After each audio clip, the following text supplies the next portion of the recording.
அனைத்து நேயர்களுக்கும் அன்பான வணக்கம். பொதுவாக முருகப்பெருமானுக்கு அறுபடை வீடுகள் இருக்குது அப்படின்றது நமக்கு தெரியும். அந்த வீடியோவை நம்ம சேனல்லையும் போட்டிருக்கோம். அதே மாதிரி விநாயகருக்கும் அறுபடை வீடுகள் இருக்குது. அதை பற்றி தான் இந்த வீடியோவில் பார்க்க போகிறோம். அதுக்கு முன்னாடி மறக்காமல் எங்கள் சேனலை சப்ஸ்கிரைப் பண்ணிக்கோங்க. இந்த வீடியோவையும் ஸ்கிப் பண்ணாமல் பாருங்கள். பொதுவாக துன்பங்களை தீர்த்து தடைகளை நீக்குபவர் தும்பிக்கை நாயகன் ஆவார்.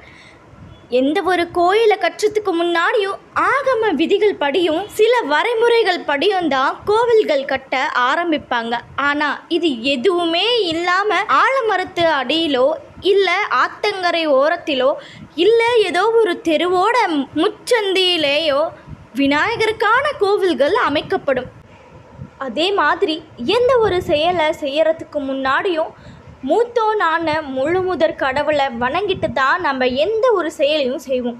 அப்பேற்பட்ட விநாயகருக்கு 6 படை வீடுகளும் அமைஞ்சிருக்கு. 6 படை வீடுகளில் முதலாவதாக திருவண்ணாமலை அல்லல்பூம் விநாயகர். இது பஞ்சபூத திருத்தலங்களில் அக்னிக்குரிய தலமான திருவண்ணாமலையில் அமைஞ்சிருக்கு. அண்ணாமலையார் கோயிலோட கிழக்கு திசையில் இருக்கிற ராஜகோபுரத்துக்குள்ளேயே செல்வ கணபதியாக அருள்பாலிக்கிறாரு. இந்த வினை தீர்க்கும் விநாயகர் தொன்மை சிறப்பு வாய்ந்தவராக போற்றப்படுறாரு. இவர் நாம் செய்த தீவினைகள் யாவையும் அழித்து நல்வினைகளுக்கு ஏற்ப முன்னேற்றத்தை அருள்பவர்.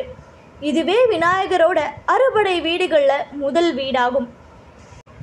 அண்ணாமலையாரை தரிசிக்க போகும் பக்தர்கள் இந்த விநாயகரையும் வழிபட்டால் துன்பம் அகலும் அப்படின்றது ஐதீகம்.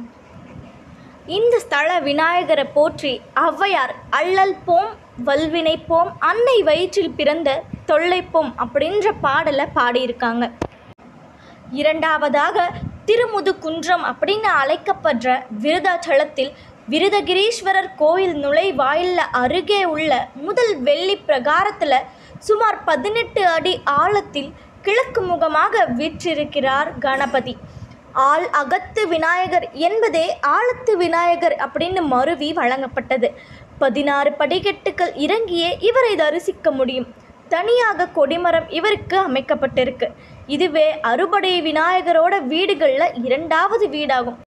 இவரை வணங்கிட்டு படியேறி மேலே போய் வணங்குற மாதிரி கல்வியுடன் சீரான செல்வமும் தந்து நம் வாழ்வோட மேன்மையை அடைய செய்வார் அப்படின்றது நம்பிக்கை. அடுத்தபடியாக திருக்கடவூர் அமிர்தகடேஸ்வரர் ஆலயத்தில் சிவன் சந்நிதிக்கு வலது புறத்தில் நந்திக்கு அருகே வெளி பிரகாரத்தில் கையில் அமுத கலசத்தை ஏந்தியபடி கள்ளவாரண பிள்ளையார் அருள்பாலிக்கிறார். இவர் பக்தர்களோட உள்ளத்தை கவர்வதனால கள்ளவாரண பிள்ளையார் அப்படின்னு அழைக்கப்படுறாரு. இத்தலத்து கள்ளவாரண பிள்ளையார் 3ஆம் படை வீட்டுக்கு அதிபதியாக இருக்கார். இவரை வழிபட நீண்ட ஆயுள் மற்றும் ஆரோக்கியத்தை வழங்கி சுக வாழ்வினை அளிக்க வல்லவர். சமஸ்கிருதத்தில் இவரை சோரா கணபதி அப்படின்னு அழைக்கிறாங்க.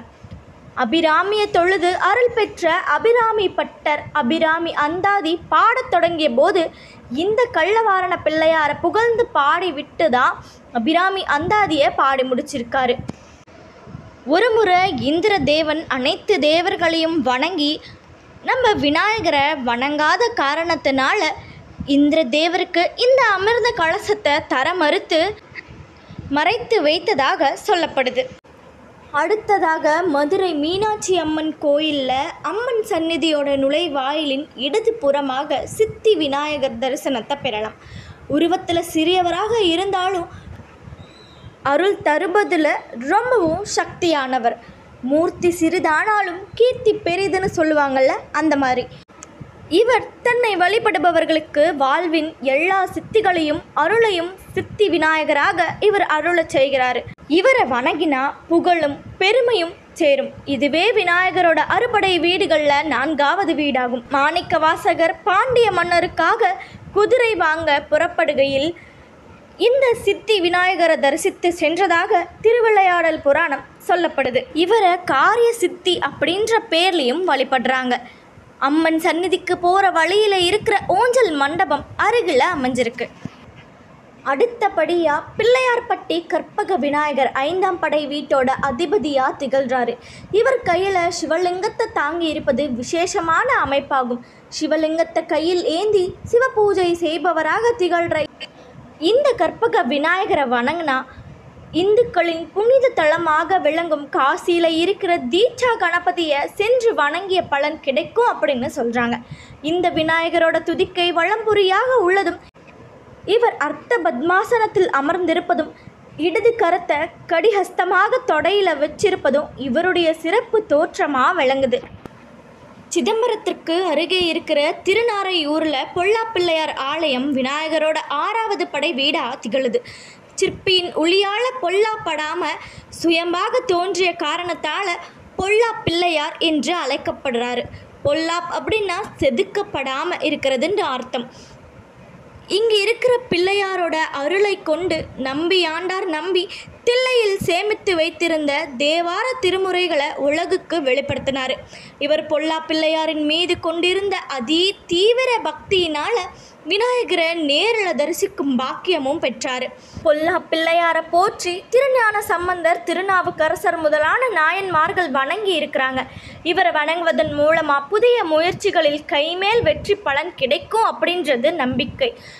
விநாயகர் சதுர்த்தி அன்னைக்கு விநாயகரை சிறப்பாக வழிபாடு செஞ்சு வணங்குவது வழக்கம். விநாயகர் சதுர்த்தி அன்று மட்டுமல்லாமல் எல்லா நாட்களிலும் விநாயகருக்குரிய மந்திரங்களை உச்சரித்து வந்தால் நன்மையும் நல்வழியையும் அடைந்திட முடியும். இந்த வீடியோவில் விநாயகருக்கு அறுபடை வீடுகள் எங்கெங்கே அமைஞ்சிருக்கு அதனுடைய சிறப்புகளை பற்றி தெரிஞ்சுக்கிட்டோம். இந்த வீடியோ உங்களுக்கு பிடிச்சிருந்தா மறக்காமல் எங்கள் சேனலை சப்ஸ்கிரைப் பண்ணுங்கள். உங்களுக்கு விநாயகர் பிடிக்கும்னா மறக்காமல் கமெண்ட் பாக்ஸில் கமெண்ட் பண்ணுங்கள். தேங்க்யூ.